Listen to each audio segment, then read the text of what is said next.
নালু এমপির বাড়িতে কাজ করলো। আপনি নেবেন কোনটা দেখেন তো, মনে হয় বড় মতো নেবেন না ছোট মতো নেবেন? না আপনি এইভাবেই নেন, হ্যাঁ এইভাবে।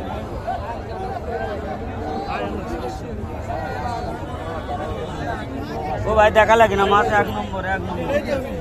এক নম্বর মাছ হবে। 5700 টাকা দিছে। ভালো দাদা, এই বিটা আরো বেশি তাজা। দেখেন ময়লাই সাফ করে নেই, কান ময়লাই সাফ করে নেই, এখন সাফ করছি। ঠান্ডা লাগবে ভাই, ঠান্ডা